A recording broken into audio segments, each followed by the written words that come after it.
Aujourd'hui, de plus en plus d'auteurs et d'autrices s'auto-éditent, mais oublient une chose, une auto-édition, c'est un business. Ils créent un livre, ils investissent dedans et le vendent, mais beaucoup oublient tout le reste autour du business. Effectivement, si tu vends ton livre en tant qu'auteur ou autrice auto-édité, tu tiens un business. Mais tenir un business, ça ne se fait pas n'importe comment. Et je vais donc t'expliquer dans cet épisode toutes tes obligations pour que tu puisses vendre en toute légalité ton livre. Si tu ne me connais pas, je suis Sarah, éditrice spécialisée dans l'auto-édition. Je t'aide à réussir ton auto-édition, ton business, de la correction jusqu'aux ventes. Je gère la création de ton livre et je t'apprends à communiquer et à vendre ton livre correctement pour devenir un auteur à succès. Donc like, commente, partage ce podcast, ça me permet de m'assurer que je t'apporte de la valeur.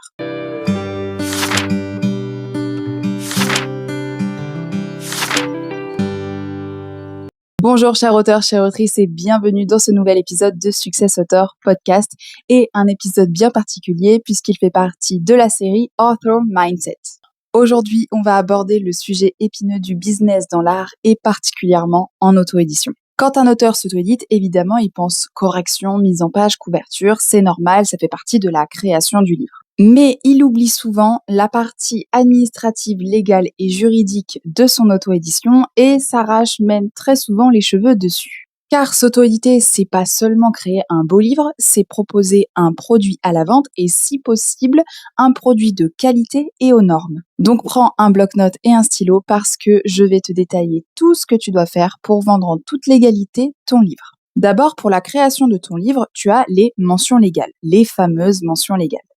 En gros, les mentions légales, c'est les données qui permettent de retracer l'historique de ton livre. Si quelqu'un regarde ton livre, il doit directement savoir certaines informations sur lui, comme qui l'a publié, quand, quel est l'imprimeur, etc. Il y a donc des mentions légales que tu dois absolument mettre dans ton livre, comme ton nom et ta localisation, puisque tu es l'éditeur de ton livre en auto-édition.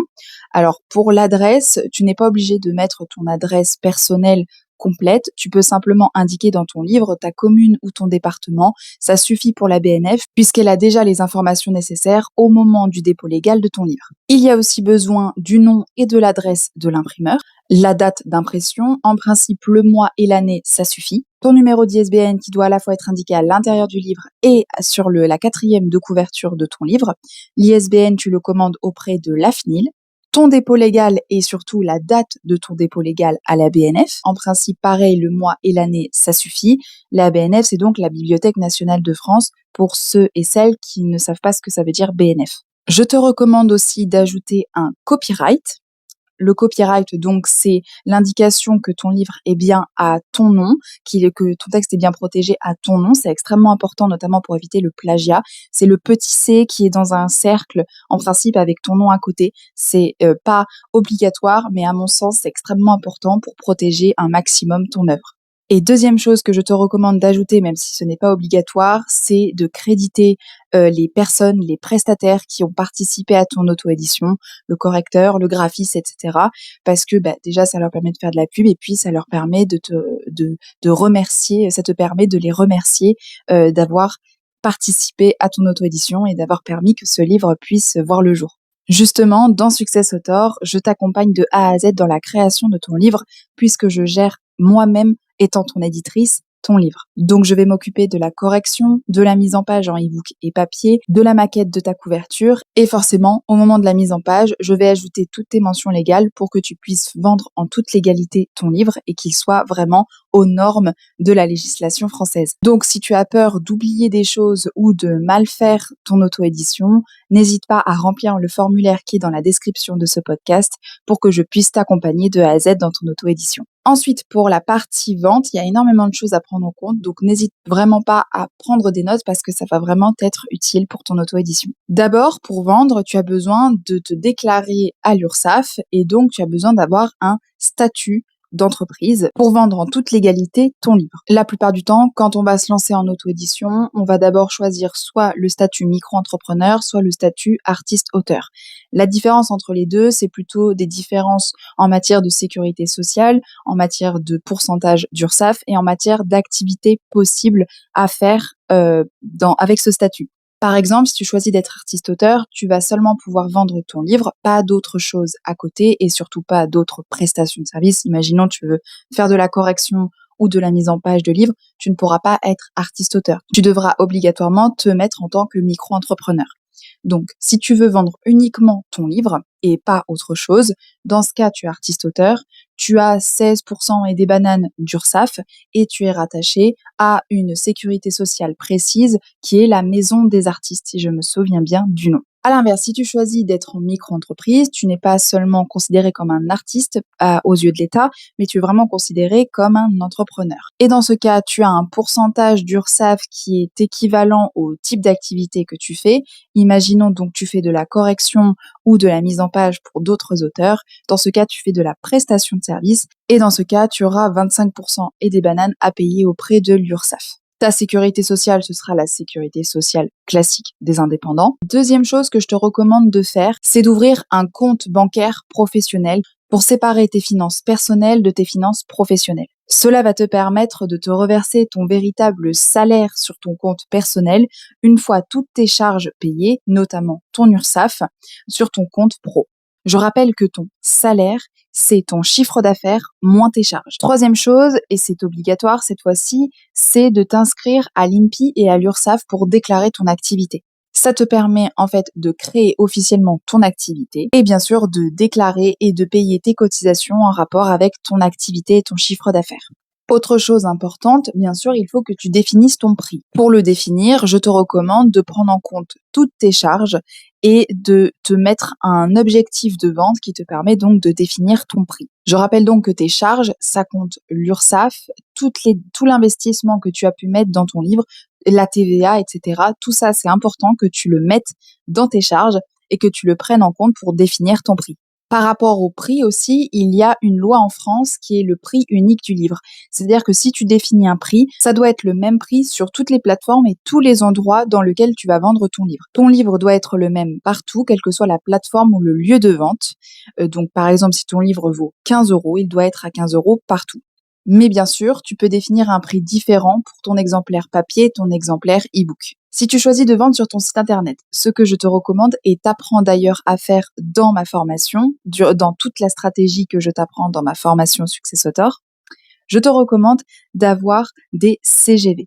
Des CGV, c'est des conditions générales de vente. C'est obligatoire sur un site internet. Ça fait office de contrat pour n'importe quelle vente et il doit être disponible sur ton site internet n'importe quand pour que ton lecteur, ton potentiel client, puisse y avoir accès, les lire et acheter en étant d'accord avec ce que tu proposes. Sur ton site internet, tu dois aussi mettre une politique de confidentialité. Chose importante et obligatoire cette fois-ci, il faut que tu aies un logiciel de facturation et que tu tiennes un livre de recettes dessus. Les plus recommandés sont Abi et Indie. Moi, je t'avoue que je suis sur Abi. Et ça te permet donc de générer des factures et surtout aussi d'en recevoir, notamment si tu fais des séances de dédicaces en librairie ou que tu vas en librairie. Et donc de tenir un livre de recettes qui est obligatoire quelle que soit l'entreprise pour rendre compte de toutes les ventes que tu as faites depuis le début de ton activité. Et dernièrement, j'en ai déjà parlé dans une de mes vidéos sur les réseaux sociaux, c'est ce fameux éco-organisme. Si tu expédies toi-même tes colis, notamment si tu vends à ton compte sur ton site internet, cet éco-organisme, tu dois y adhérer parce que ça va permettre de tracer les emballages de tes colis et de faciliter leur recyclage. Je te recommande Citeo, qui est l'éco-organisme le plus connu en France. Dans Success Author, je t'aide à faire tout ça, je t'aide et t'accompagne dans toutes ces démarches grâce à la formation qu'il y a à côté de la gestion de ton livre. Si tu es déjà auteur auto-édité, tu peux d'ailleurs avoir la formation seule. La formation, elle t'apprend vraiment à communiquer, à faire connaître ton livre sur les réseaux sociaux, mais elle t'apprend aussi à gérer ton business véritablement comme un auteur entrepreneur. Donc, tu as vraiment toute la gestion business, toute la partie business à côté de la vente, à côté de la stratégie de vente. Donc, si tu stresses par rapport à toutes ces démarches et si tu as l'impression de ne pas être à la page, remplis mon formulaire qui est dans la description de ce podcast parce que cette formation peut grandement t'aider. Alors, après cette longue liste, tu dois te dire, mais il y a tellement de trucs, what the fuck, comment je vais faire? Et je te rejoins sur le fait qu'il y a pas mal de démarches quand on est entrepreneur, mais ça fait partie du jeu. Ça fait flipper, certes, mais quand tu choisis de t'auto-éditer, quand tu choisis de vendre ton livre, encore une fois, tu choisis Pas seulement de partager ta passion, si c'est ça qui t'intéresse, je pense que le mieux, c'est de partager ton œuvre sur Wattpad ou un équivalent. Mais quand tu choisis de t'auto-éditer, quand tu choisis de vendre ton livre, alors tu ne partages pas seulement ta passion, tu choisis de vendre, tu choisis d'avoir un business. Et donc, toutes ces démarches-là sont absolument obligatoires, ou en tout cas, elles sont grandement recommandées pour te faciliter la tâche dans ton business, pour que tu puisses justement te consacrer à ce qui est le plus important, gagner des sous grâce à tes ventes et écrire. Toutes ces démarches, on n'y pense absolument pas quand on se lance. Moi-même, quand je me suis lancée dans l'accompagnement des auteurs auto-édités, il y a énormément de choses auxquelles je pensais pas et sur lesquelles je suis en fait tombée au moment où il fallait les faire. Moi, dans ma tête, j'avais juste un petit site à créer pour vendre mes petits services, tranquillou bilou, voilà. Pas du tout. En fait, quand tu décides de t'auto-éditer, tu chopes une nouvelle casquette, celle de l'entrepreneur. Tu deviens littéralement ce que j'appelle en tout cas un auteur entrepreneur ou une autrice entrepreneuse si tu es une femme. Et contrairement à ce qu'on peut croire, chef d'entreprise, c'est pas toujours fun. Parce que justement, il y a toutes ces démarches administratives là qui nous saoulent tous, mais qui sont obligatoires et qu'on doit faire pour que notre business soit à la page en fait et soit carré par rapport à l'État. C'est, c'est cette fameuse tartine de merde dont parle Aline de The Bee Boost. Si tu la connais pas, c'est une coach business, donc je la suis naturellement étant entrepreneuse et donc elle parle de cette fameuse tartine de merde, c'est-à-dire que tu acceptes, pour faire de ta passion ton business, pour travailler dans ce que tu aimes, tu acceptes tout le reste puisque tu es à ton compte et donc tout le reste, c'est toute la partie, chiante, qu'il y a, dans le business. Et honnêtement, j'ai même envie d'aller plus loin, dans cette réflexion pour parler justement de l'opposition, enfin j'ai l'impression en tout cas, qu'on oppose très facilement business et art, alors que les artistes, et en particulier dans notre cas, les auteurs, ont tout autant le droit de gagner leur vie grâce à leur passion, grâce à leur art, grâce à leur écriture. Le problème, c'est que j'ai l'impression qu'avec cette opposition business-art, dès qu'un artiste ou dès qu'un auteur, dans notre cas, pense trop business, vente, marketing, etc., on va directement le taxer d'opportuniste, d'hypocrite, etc. Et je trouve que c'est très injuste parce que, en fait, quand tu aimes faire quelque chose et quand tu as envie de vivre de cette passion, tu peux pas seulement te contenter de gagner des clopinettes ou de travailler en mode bénévolat, quoi. Tu as envie de plus, tu as envie de gagner plus, tu as envie de vivre de ta passion et dans le cas d'un auteur, vivre de sa plume. Quand un auteur pense trop business, on va un peu lui reprocher, qu'il cherche trop le profit et qu'il ne travaille pas assez par passion. Et c'est peut-être pour ça que les auteurs et les autrices ou les artistes en général, n'ont pas envie de se mettre dans la partie administrative ou ne sont pas assez au courant de toute la partie, administrative obligatoire qu'il y a autour de leur business. Ou alors qu'ils n'osent pas avoir cette mentalité business à côté de la mentalité artistique. Mais pardon, chers auteurs, chères autrices, mais vous avez le droit de vivre de votre passion et de faire du profit sur vos créations, en fait. C'est pas parce que vous êtes des artistes que vous devez faire l'aumône. Dites-vous bien que même les plus grands auteurs et les plus grandes autrices ont fait du profit sur leur écriture, sur leur plume. Par exemple, à certaines époques, la plupart des artistes avaient ce qu'on appelle des mécènes, c'est-à-dire des protecteurs, ceux qui les payaient pour qu'ils créent des œuvres. Donc il y avait bien une notion de profit avec l'art. Par exemple, c'est le cas de Molière qui écrivait des pièces de théâtre pour divertir la cour de Louis XIV. Et donc son mécène, c'était Louis XIV. À d'autres époques, il y avait aussi des auteurs qui écrivaient pour divertir le grand public dans des journaux, comme Zola et Dumas au XIXe siècle dans les romans feuilletons. Les romans feuilletons, c'était des passages qu'il y avait dans les journaux, des journaux spécialisés en littérature, qui permettaient de suivre épisode par épisode, souvent chapitre par chapitre, une histoire. Et ça permettait aux auteurs d'être facilement rémunérés. Parce qu'au lieu de vendre un livre complet une fois qu'il est fini d'écrire, donc une fois qu'il est publié, etc., l'auteur écrivait toutes les semaines et recevait une sorte de redevance par le journal dans lequel il était publié pour pouvoir vivre de sa plume. Donc gagner de l'argent grâce à sa plume, c'est pas un gros mot en fait, c'est juste normal. Et donc même les plus grands l'ont fait. Alors bien sûr, il n'y avait pas le même administratif qu'il y a aujourd'hui, mais c'est simplement pour illustrer le fait que si tu es gêné à l'idée de gagner de l'argent grâce à ton œuvre, ou si tu as l'impression que tu as plus envie de gérer la partie création que business, ou que tu n'as absolument pas envie de gérer la partie business, alors c'est important que tu te poses la question, est-ce que je veux vraiment m'auto-éditer et donc accepter la tartine de merde qu'il y a avec, ou pas? Si ce n'est pas le cas, il vaut mieux que tu publies sur Wattpad ou un site équivalent. Mais si tu acceptes parce que tu as envie de vivre de ta plume, alors tu vas devoir accepter cette fameuse tartine de mer, c'est-à-dire toute la partie administrative, juridique, etc., qu'il y a autour d'un business, quel que soit le business. Heureusement, aujourd'hui, tu n'es pas obligé de t'auto-éditer seul et de gérer tout ça seul, en tout cas d'apprendre tout ça seul, puisque dans Success Author, je t'aide vraiment de A à Z pour réussir ton auto-édition, ton business. Je gère la création de ton livre pour que tu aies un livre de qualité en version e-book et en version papier à vendre à tes lecteurs. Et je t'apprends dans ma formation à faire connaître ton livre et à le vendre dans de bonnes conditions, véritablement comme un auteur entrepreneur, c'est-à-dire un auteur qui vit de son livre et qui tient un business.